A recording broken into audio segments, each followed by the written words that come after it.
están explotando en este momento, ¿no? Bueno, en primer lugar, Héctor, muchísimas gracias por la oportunidad de charlar con una comunidad interesada en los asuntos públicos, en los asuntos que nos afectan a todos, nos afectan más a unos que a otros, a quienes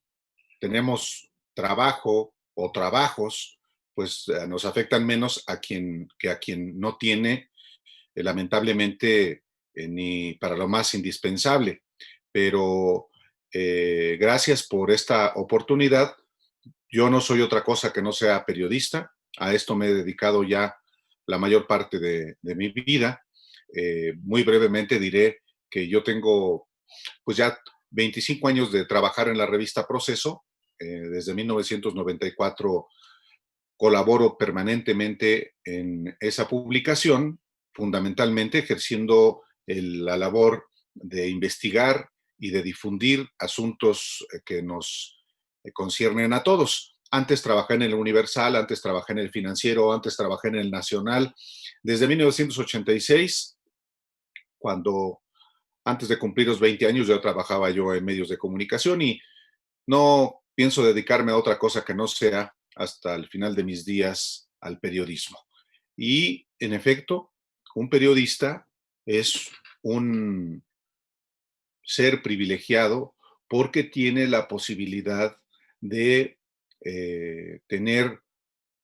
mucho más información que cualquier persona común. Eso no solamente es un privilegio, también es una responsabilidad porque eh, el deber fundamental del periodista es hacer que la comunidad sea una comunidad eh, minúscula o que sea una comunidad en un municipio, en un estado, en un país, pues debe proveerle de información a esa comunidad, información que le permita a esa comunidad y a sus integrantes tomar mejores decisiones, informar sobre asuntos que otros quisieran que no se conocieran, pues porque naturalmente la difusión de esa información puede afectar esos intereses, pero puede ser benéfica esa información para la comunidad. Así es que, en efecto, es un privilegio para mí ejercer el periodismo en México en un medio, en proceso, que más allá de nuestros errores, grandes, pequeños, sí tenemos una lógica solamente periodística, no política, no facciosa, simplemente una visión eh, que parte, además de un elemento que es clave para el periodismo, la independencia económica y política de cualquier poder. Y eso, pues sí, también es un privilegio en un país como México, donde los medios de comunicación, casi sin excepción, responden a una lógica política y también en un país donde nuestra historia del periodismo es profundamente corrupta. Sigue siendo profundamente corrupto el periodismo en México y en ese sentido, pues no entrar a esa eh, característica, pues sí lo hace a uno también, una vez más, privilegiado. En fin, yo identifico pues problemas muy serios en el país en un contexto que a mí me parece que la efervescencia que vemos, el encono inclusive que observamos, tiene que ver con un sacudimiento que a este país le urgía desde hace tiempo y que, desde mi punto de vista, sí implica el fin de un régimen político y el inicio de uno nuevo, no solamente desde el punto de vista jurídico. Si nos atenemos a lo jurídico, por supuesto que hay una transformación radical con reformas constitucionales y legales que tienen una lógica de cambio impulsadas por el Andrés Manuel López Obrador como presidente y como jefe de Estado, que has podido procesar en buena medida porque tiene una mayoría constitucional tanto en la Cámara de Diputados como en el Senado y en los congresos locales, le han permitido precisamente este cambio de régimen por la vía de la ley y de la Constitución. Y por otra parte, el cambio de régimen que implica también prácticas políticas que tienen que ver con ponerle fin a la corrupción, a la impunidad, a prácticas de adulteración de la voluntad popular, que es uno de los temas que recientemente se pusieron en vigencia por una razón muy sencilla, porque también hay una tremenda disputa por el poder en México y por la nación, y parte de esa disputa tiene que ver con lo que tú, Héctor, señalabas, desde el punto de vista de que hay una difusión de mentiras, de medias verdades, de tergiversación, de falsedades, que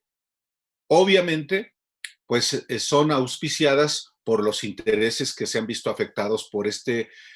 cambio de régimen que está en curso. Lógicamente, y con esto concluyo esta participación mía inicial, lógicamente el país arrastra, acumula enormes problemas. El problema de la violencia y de la inseguridad es un problema que es muy hondo, que es muy difícil de erradicar, pero que también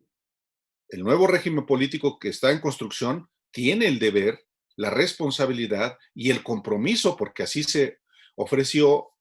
a los ciudadanos en la campaña electoral de 2018, pues aminorar, terminar con él. Y el otro es la parte económica, que tiene que ver con algo que también ya arrastrábamos, pero que incorporó un asunto adicional que nadie esperaba, no solamente en México, sino en el mundo, y es esta pandemia que ha derrumbado a la economía global y que también implica un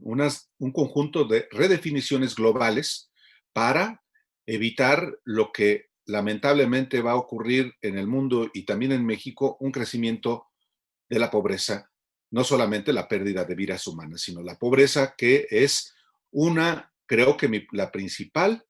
asignatura pendiente que tiene nuestro país, sin cuya resolución México no tiene ninguna viabilidad. Yunque, ¿qué te viene a la cabeza cuando digo Yunque? Bueno, pues es mi primer libro. Ese primer libro lo publiqué en 2003. Fue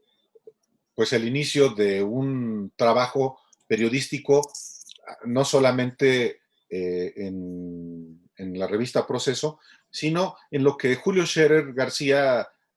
me decía a mí, le decía a otros compañeros de Proceso, que los periodistas también tenemos que hacer libros con lo que sabemos hacer, periodismo. Y El Yunque no solamente es mi primer libro, bueno, el segundo tiene que ver también con esto, se llama El Ejército de Dios, nuevas revelaciones sobre la extrema derecha en México. Mi tercer libro se llama El Engaño, Prédica y Práctica del PAN. El cuarto se llama El Amaciato, El Pacto Secreto Peña Calderón y otras tradiciones panistas. Pero el Yunque es una organización secreta que tiene más de un medio siglo de operar en México y cuyos integrantes son formados para la participación política. Esta organización que tiene en México muchos integrantes, pero que también está en crisis a partir de que yo revelé su existencia, pues tuvo la oportunidad de hacer cosas positivas para el país y fracasó. Tanto en el sexenio de Fox como en el sexenio de Calderón tuvieron espacios importantes y fracasaron. El Yunque, hay que decirlo, es una organización que no solamente actúa en México, desde los 70 se expandió a nivel internacional y el país donde más poder adquirió después de México es España. Nada más que en España, como en España hubo, a diferencia de México, medios de comunicación, sacerdotes, jerarcas católicos, empresarios, líderes partidistas y padres de familia inclusive, que le pusieron el reflector y hoy en España esa organización ya está identificada, aunque sigue teniendo mucha fuerza, a través de no solamente del Partido Popular, sino Vox, este nuevo partido político de la extrema derecha que está muy influenciada por dirigentes del Yunque en España. Y son justamente, eh, es muy curioso, Vox tiene un discurso muy parecido a los de Frena México contra el gobierno de Pedro Sánchez en España y los de Frena ante López Obrador. Los llaman comunista, lo llaman socialistoide, lo llaman masón. Y son los de Vox en España los que hacen las manifestaciones en automóviles, así como lo están haciendo en México estos personajillos de Frena, encabezados por un paisano de ustedes, Gilberto Lozano. Gilberto Lozano, que es un personaje fascista, como fascistas son los españoles. Ahí hay vasos comunicantes, ¿eh? Así es que, y no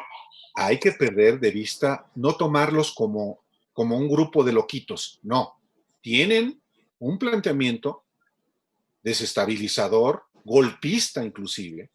y hay que tenerlos bajo escrutinio porque tienen además vasos comunicantes con esa élite que hoy está enfurecida con lo que está pasando en el país y que tienen mucho poder económico y son capaces, insisto, de lo que sea. Me estaban haciendo una pregunta, pero ya en cierta manera ya la contestaste en referencia a que cuál era tu opinión de Gilberto Lozano y el diablo, el defensa. Básicamente ya la contestaste, pero no sé si le quisieras agregar, porque estoy agregando. Voy a agregar un dato adicional sobre el diablo, el presidente del Consejo de Administración de Defensa, que no es cualquier cosa, pues es el fabricante no de Coca-Cola, sino de gordos en México, de diabéticos en México. Es uno de los padres de esta pandemia de obesidad y de diabetes, de sobrepeso, de movilidad que hay en este país como fabricante de Coca-Cola, como formador de una élite a través del propio Instituto Tecnológico de Estudios Superiores de Monterrey. El caso del Diablo, el Diablo no es de Nuevo León, es de Puebla. Y es familiar de uno de los líderes fundadores de El Yunque. Es un dato que es muy relevante porque yo no estoy diciendo que él sea del Yunque, pero en Puebla, donde se fundó El Yunque, uno de sus dirigentes es familiar de Fernández, quien fue a estudiar al Tecnológico de Monterrey y ahí se relacionó con la hija de Garza Lagüera y pues ha llegado a la presidencia del Consejo de Administración y claramente tiene una rivalidad defendiendo pues los intereses que representa como grupo empresarial, pero digamos, no hay que perder de vista ese tipo también de nexos.